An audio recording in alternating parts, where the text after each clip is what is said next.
세상을 살아가는 사람들의 삶의 모습이 참 여러 가지라고 하는 생각을 합니다. 우리 주변에는 자신을 믿는다, 나를 믿는다, 그렇게 말하는 사람들이 있습니다. 세상에 믿을 게 아무것도 없기 때문에 그렇습니다. 그런데 세상에 믿을 게 아무것도 없기 때문에 나를 믿는다고 하는 사람들은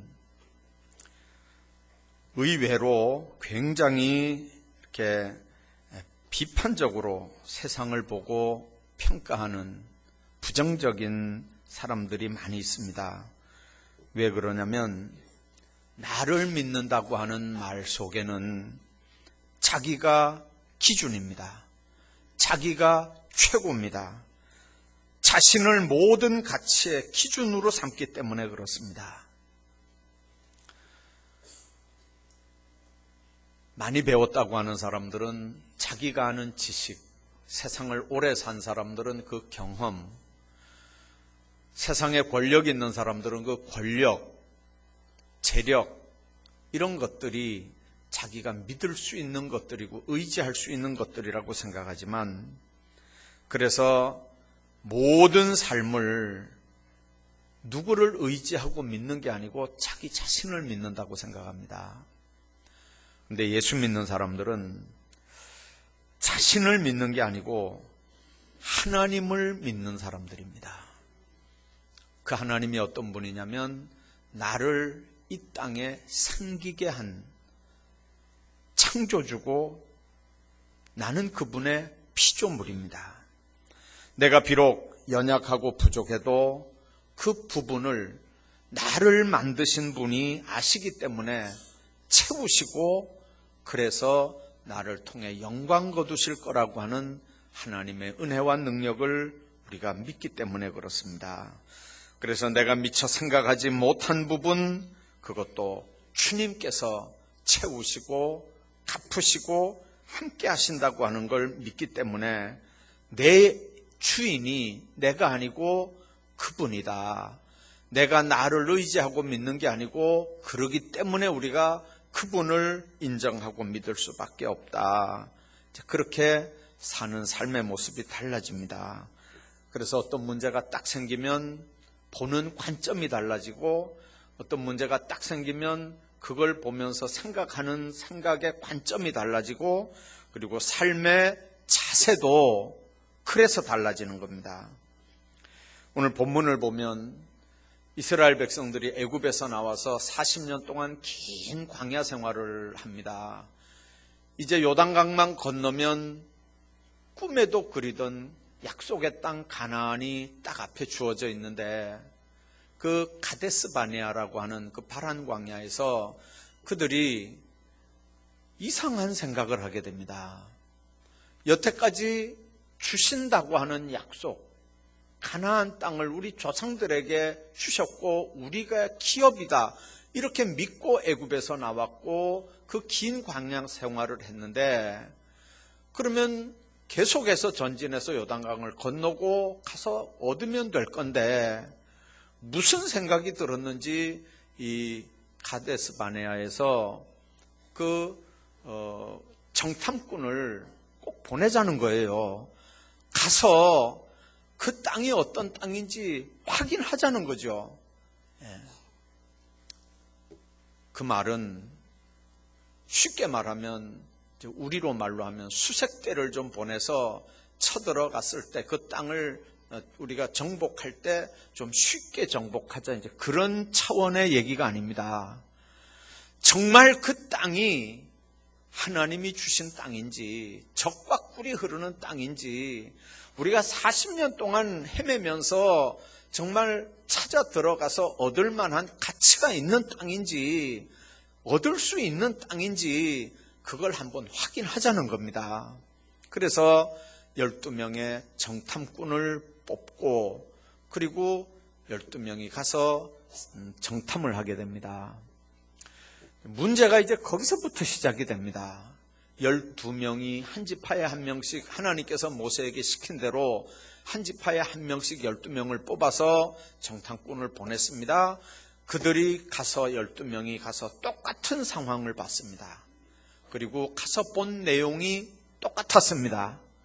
젖과 꿀이 흐르는 땅이더라. 그리고 이렇게 그걸 증거하기 위해서 포도 넝쿨을 막대기에 꿰가지고 둘러미고 왔습니다. 얼마나 포도송이가 대단했겠습니까? 자, 그런 기름, 정말 젖과 꿀이 흐르는 기름진 땅. 그런데 문제가 뭐냐면 거기에는 아낙 자손들이 거주해서 살더라는 거죠. 이 아낙 자손은 이제 여기 우리 본문에 있는 말씀 보니까 그 네피림의 후손이라 그렇게 설명이 되어 있는데, 네피림의 후손이란 말은 자이언트들이란 말입니다. 키가 보통 230씩 되는 인종들입니다. 이스라엘 백성들은 기껏 해봐야 키가 160 넘어가는 사람이 잘 없는 이제 그런 때인데, 230씩 되는 네피림들 앞에 그들을 가서 구경하고 왔으니까 이게 전의를 상실할 수밖에요. 그래서 12명이 보고했는 내용이 뭐냐면 정말 기름진 땅이다. 젖과 꿀이 흐르는 땅이다. 네피림 후손들 아낙 자손이 있다. 그들은 키가 장대한 자들이다. 보고가 12명 보고가 다 똑같습니다. 자, 그런데 이제 문제는 10명과 2명이 나누어지는 거죠. 안 된다. 우리가 그 사람들하고 비교해 보니까 메뚜기 같더라. 우리가 봐도 그런데 그 사람들도 우리를 그렇게 봤을 거다. 이거는 안 되는 일이다. 그런데 2명은 뭐라 그럽니까? 그건 하나님이 주신 땅이다. 기업이다. 하나님이 주신 약속의 땅이다. 들어가자. 왜 그러냐면 하나님께서 주신 거기 때문에 들어가면 하나님이 책임질 거다 그러는 거죠. 하나님이 책임질 거다. 여러분들 어떻게 생각하면 10명의 보고가 맞는 것 같거든요. 10명의 판단이 맞는 것 같습니다. 자, 그런데 왜 똑같이 출애굽을 하고 똑같이 광야 생활을 했는데 약속의 땅이 눈앞에 보이는 이 파란 광야 카데스 바네아에서 이렇게 가슴 설레는 순간에 두 얘기가 나오게 될까요? 10명이 보고를 들은 사람들이 불평을 하고 원망을 하고 통곡을 합니다. 그리고 읽지 않았지만 14장 1절부터 보면 차라리 우리가 광야에서 죽었으면 좋았을 걸, 괜히 여기까지 왔구나. 지금이라도 지도자를 세워서 애굽으로 다시 돌아가자. 이렇게 하는 사람들이 생겼습니다.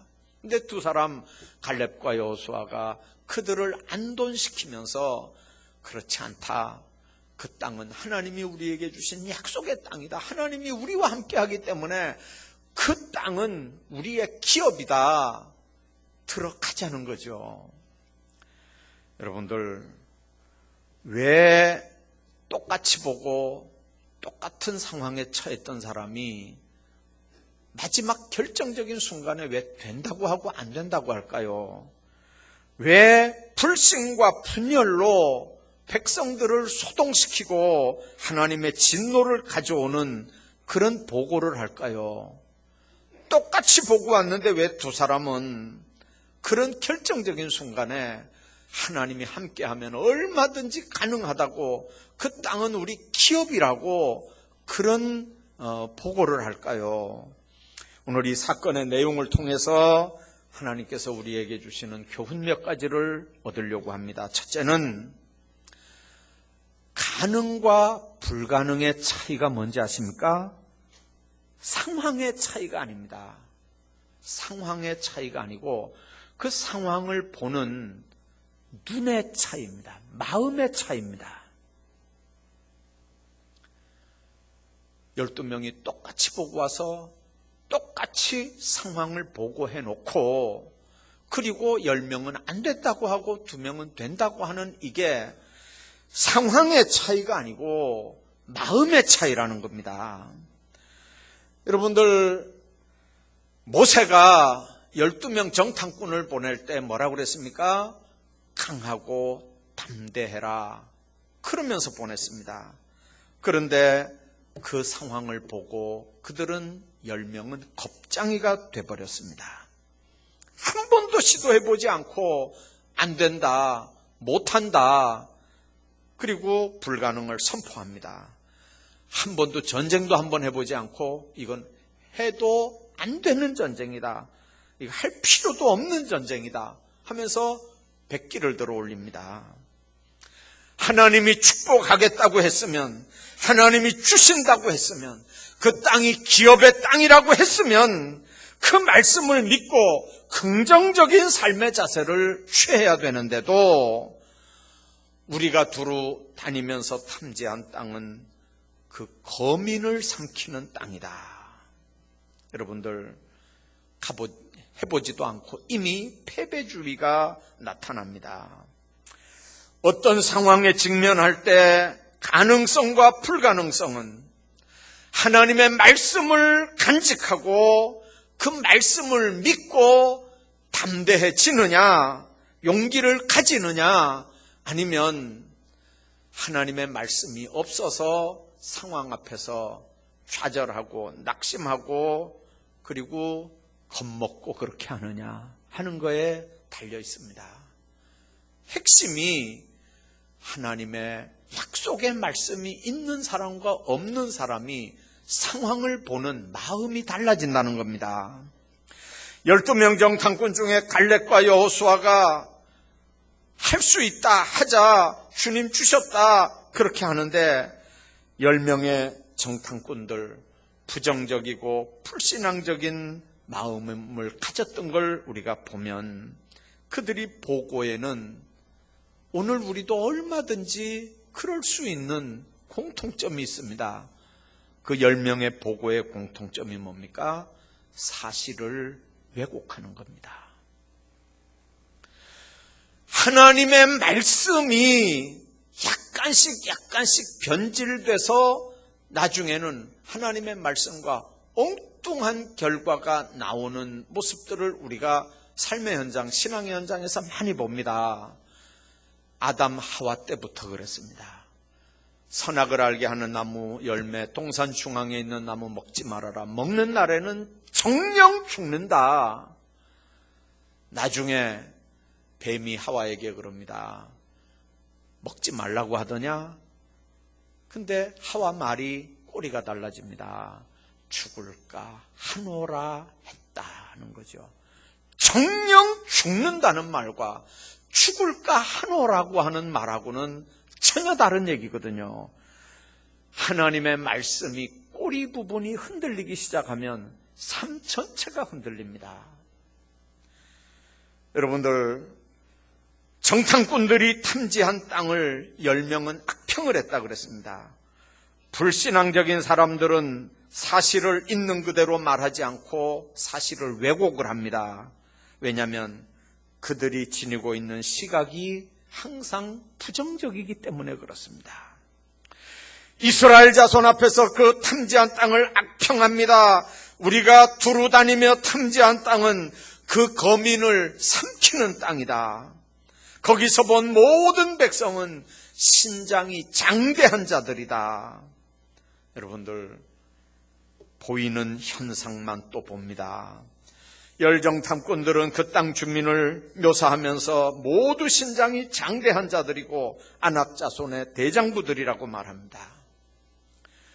이처럼 부정적인 사람들은 눈으로 볼 수 있는 현상들을 지나치게 크게 봅니다. 우리가 신앙생활하면서 알아야 되는 게 있습니다. 그들은 보이지 않는 세계, 보이지 않는 힘, 하나님에 대해서는 신경을 쓰지 않기 때문에 그렇습니다. 다윗과 골리앗이 전쟁터에서 두 사람이 맞닥뜨렸습니다. 다른 사람들은 그 고함 소리에 기가 죽어서 감이 나서지 못하는데 다윗은 물맷돌을 들고 골리앗 앞에 섰습니다. 여러분들, 그 골리앗이 키가 요즘으로 환산하면 235쯤 됩니다. 키가 235쯤 되는 정말 거구입니다. 그런데 다윗은 10대 청소년입니다. 여러분들, 다윗이 나갈 때 했던 말을 여러분들 기억하시나요? 너는 칼과 창과 단창으로 내게 오지만 나는 네가 조롱하는 만군의 여호와의 이름으로 네게 간다. 여러분들, 하나님의 이름으로 나가는 사람들의 눈에는 뭐가 보이냐면요, 물맷돌이 맞을 수 있는 범위가 너무 크게 보입니다. 다른 사람들은 키가 크다고 두려워하는데 다윗은 보니까 어지간히만 던져도 다 맞출 수 있는 관역이 왜 그렇게 크게 보이는지요. 이게 다른 거거든요. 다른 사람들은 그 큰 덩치, 그 큰 고함 소리, 그 큰 힘, 무서움, 그것만 보는데 하나님의 이름이 함께하는 사람들은 그게 표적으로 다 보이는 거예요. 그게 다 관역으로 보이는 거예요. 이게 믿는 사람과 안 믿는 사람의 차이입니다. 여러분들, 똑같은 상황인데도요, 믿음 있는 사람들이 보는 눈과 믿음 없는 사람들이 보는 눈은 그렇게 다릅니다. 두 번째는 가능과 불가능의 차이가 뭔지 아십니까? 현실의 차이가 아니고 안목의 차이입니다. 현실에 안주하면 그냥 거기서 그렇게 살고 마는 거예요. 1975년 어느 여름날, 이건 우리 한국의 실제 신화 같은 얘기입니다. 1975년 여름 어느 날 박정희 대통령이 현대건설 회장인 정주영 회장을 청와대로 급히 불렀어요. 고속도로 놓는 그런 일 때문에 두 사람 관계가 굉장히, 이제 경부고속도로 때문에 관계가 참 좋아진 그때인데, 어느 날 불러서 그 정 회장에게 박 대통령이 그랬답니다. 달러를 벌어들일 수 있는 기회가 왔는데 일을 못하겠다고 하는 작자들이 많다. 만일 정 회장도 안 된다 그러면 결국 나도 포기할 수밖에 없는데, 내 생각에는 정 회장이라면 한번 도전해볼 거 할 수 있을 것 같다. 그래 정 회장이 뭔 얘기냐 물어봤습니다. 그랬더니 1973년도에 석유파동이, 국제 석유파동이 나서 이 중동 산유국들이 막 기름값이 올라가니까 이 달러를 막 깍지로 긁어들인 거예요. 막 돈을 막 엄청 벌어들였는데, 이 벌어들인 돈을 주체를 못해가지고 이걸 사회적 인프라를 구성하는 일에 좀 써야 되겠는데, 예를 들면 고속도로도 놓고 뭐 전기시설도 하고 뭐 이렇게 이제 사회 인프라를 좀 구축해야 되겠는데, 그 중동 지역이 하도 더운 지역이니까 기술 좋은 몇 나라에 연락을 해보니까 거기 가서 우리가 어떻게 일을 하느냐, 다 못한다 그러더라는 거예요.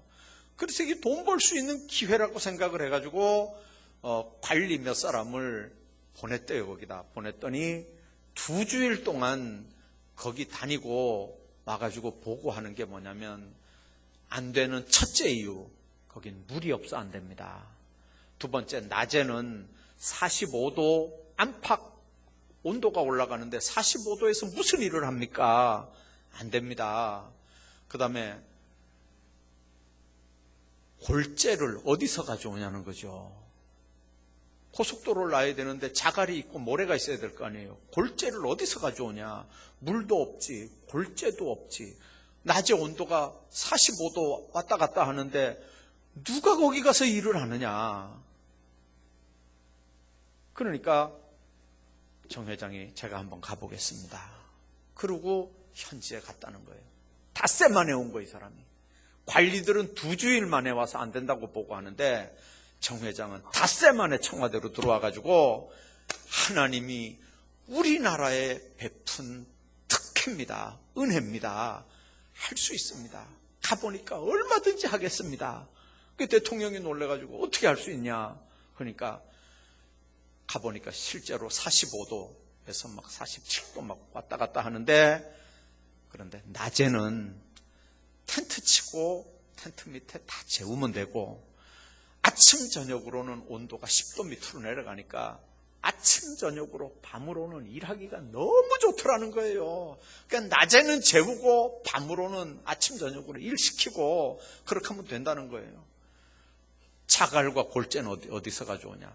가보니까 널려있는 게 사막 지역이니까 널려있는 게 모래고 널려있는 게 자갈이더라는 거예요. 그거는 그냥 가서 긁어 오기만 하면 되는 거고, 문제가 이제 물인데 물은 어디서 가져오냐. 그게 이제 문제인데, 물차를 동원을 해가지고 가서 물은 가서 밖에 가서 길어가지고 오면 된다는 거죠. 물은 길어 오면 된다. 그래가지고 여러분들 30만 명의 일꾼이 그때 중동으로 갔습니다. 그리고 보잉 747 특별기편으로 현금 달러를 비행기로 싣고 들어오기 시작하는 거예요. 여러분들, 사막의 횃불, 그게 바로 긍정의 횃불입니다. 전 세계 사람들이 다 깜짝 놀랐다 그래요. 횃불을 켜놓고 일하는 민족이 전 세계에 대한민국 말고 어느 민족이 있었겠어요? 여러분들, 오늘 본문에 있는 말씀 28절, 32절, 33절 보면 거듭해서 보았다는 얘기가 나옵니다. 12명이 같이 봤는데 보는 안목이 다 다르는 거예요. 벌레 눈을 가진 백성은 망하고 새의 눈을 가진 국민은 흥한다는 격언이 있습니다. 비전이 없는 눈은 벌레밖에 못 봅니다. 그러나 비전 있는 신앙생활에 하는 사람들의 눈은 이 땅뿐만 아니라 저 하나님 나라까지 보거든요. 비전 없는 눈은 문제점만 보이지 해결책은 보이지 않습니다. 비전 없는 눈은 큰 성읍과 장대한 거인들만 보이지 하나님은 보이지 않습니다. 높은 담벼락에 여리고성만 보이지 말씀에 순종하고 고함 지를 때 무너지는 여리고성은 상상도 못하는 거예요. 여러분들, 믿음의 눈을 가진 사람들, 그런 사람들, 현실의 차이가 아니고 안목의 차이 때문에 가능과 불가능이 달라지는 걸 여러분들 믿으시길 바랍니다. 또 하나 가능과 불가능의 차이는 뭐냐면 난관의 차이가 아니라 신앙의 차이입니다. 똑같은 난관이지만 믿음으로 그걸 어떻게 극복하느냐, 그런 사람들이 불가능도 가능을 만들어 나가는 주역이 됩니다. 여러분들도 들은 얘기일 거예요. 세계적인 신발 제조 회사에서 아프리카 지역에 새로운 신발 시장을 개척하기 위해서 두 사람을 조사 요원으로 파송을 했답니다. 이 두 사람이 그 아프리카 현지에 갔더니 실제로 신발은 구경도 못했고 모든 사람들이 다 맨발로 그렇게 사는 지역이었어요. 그 사실을 보고 와서 두 사람이 회사에 와서 보고를 합니다. 똑같이 보고하는 거예요. 공통점이 뭐냐면 그 지역에 가보니까 신발 신는 사람이 하나도 없더라. 신발 신는 사람이 하나도 없더라. 두 사람 똑같은 내용이에요. 근데 한 사람은 그러니까 거기는 신발 시장을 진출할 수 없다는 거고요. 한 사람도 신발 신고 다니는 사람들이 없는데 어떻게 거기다가 신발 시장을 개척할 거냐. 이건 해서 안 된다는 거죠. 그런데 한 사람은 가보니까 신발 신는 사람이 하나도 없는데 우리가 신발을 만들어서 거기 가면은 전부 다 고객이더라는 거죠. 전부 다 고객이더라. 만일 여러분들이 회장이면, 그 회사 사장이면 두 사람 중에 누구를 현지 파견하는 대표로 만들 거예요. 여러분들이 만일 사장이라면 그 두 사람 중에 누굴 쓸 거냐고요. 상황은 지금 똑같습니다. 다 맨발로 다니는데 그러니까 한 사람은 안 된다는 거고, 그러니까 한 사람은 다 우리 고객들이라고 가자는 거고, 그러면 여러분들이 사장이라면 그 두 사람 중에 누굴 쓸 거냐고요.